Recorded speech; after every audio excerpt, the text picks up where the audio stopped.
Тийиштүү документи жок мындай желмаян жана скутер айдагандарга айып салынып, унаасы токтотулат. Эртең 12 сентябрдан тарты скутер айдагандарга рейд жүрүп, эреже бузгандарга катуу чаралар көрүлөт.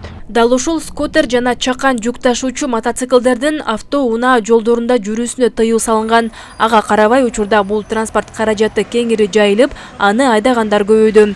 Жада калса жашы жетелик жеткинчектердин да чоң жолдордо айдап жүргөндөрүн көрөбүз. Бүгүн Талас облустук жол кыймылынын коопсуздугун камсыздоо бөлүмү тарабынан рейдтик иш-чара жүргүзүлүп, айдоочуларга эскертүүлөр берилди. Буну айдаганда жолдун ортосунда транспорт каражаты катары айдап албай, жолдун болушун оң чекеси менен айдаш керек.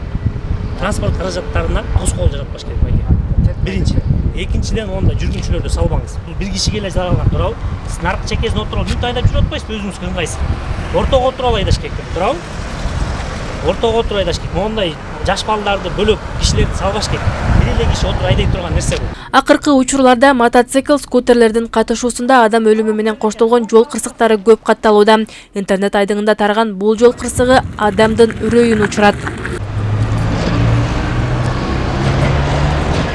Мындан улам жол кырсыктарынын алдын алуу максатында эртеңден баштап өлкө аймагында мотоциклдерге, скутерлерге карата атайын рейдтик иш-чаралар жүргүзүлө баштайт. Скутерлерди, электросамокат айдагандарды түшүндүрүү иштерин жүргүзүп атабыз да. Түшүндүрүү иштерин жүргүзгөндө бул электросамокат, скутерлерди айдаган, бул автоунаа каражаттарын айдагандай болуп, жол тилкесине чыгып алууда. Ошолорду туура түшүндүрүп, жол тилкесине чыгып айдабастан жолдун болушун чоң тарабы менен айдаганга электромуравейлерге баягы адамдарды салып, жаш балдарды салып алып атат. Ошолорду жалгыз отуруп айдаганга түшүндүрүү иштерин жүргүзүп атабыз. Ошондой эле жол коопсуздугун камсыздаган кызматкерлер ата-энелерге жашы жетелек балдарды транспорттун мындай түрлөрүн айдоого уруксат бербөөгө чакырат. Бул электросамокат, электромуравей, аз кыргызча желмаян деп коюшуп атат. Ушуларды айдаганда жол кыймылынын эрежелеринде көрсөтүлгөн эрежелер менен айдооңуздарды суранабыз. Азыр Кыргыз Республикасынын укук бузуулар жөнүндө кодексинин 190 беренесине өзгөртүүлөр киргизилген. Кандайдыр бир жол эрежесин буза турган болсо 1000 сомдук айып пулга укук бузуу протоколдору түзүлөт. Эгер ошол эле жол эрежелерин буза турган болсо мас абалында, анда 3000 сомдук айып пул түзүлөт.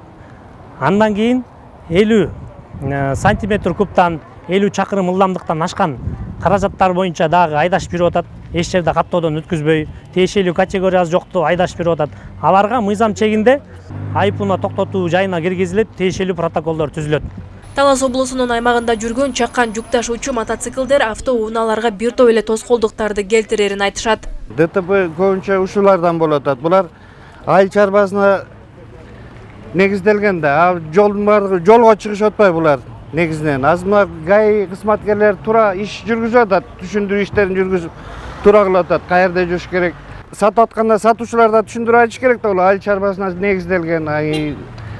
Талаага, полеге, огороддорго гана колдонгула, трассага чыкпагыла деп айтып коюш керек.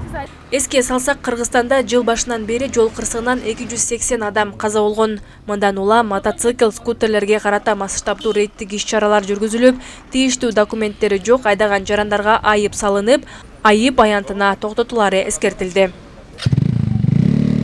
Айжамал Байырбек кызы, Мелис Элебесов, Урмат Догдурбек уулу, Талас шаары.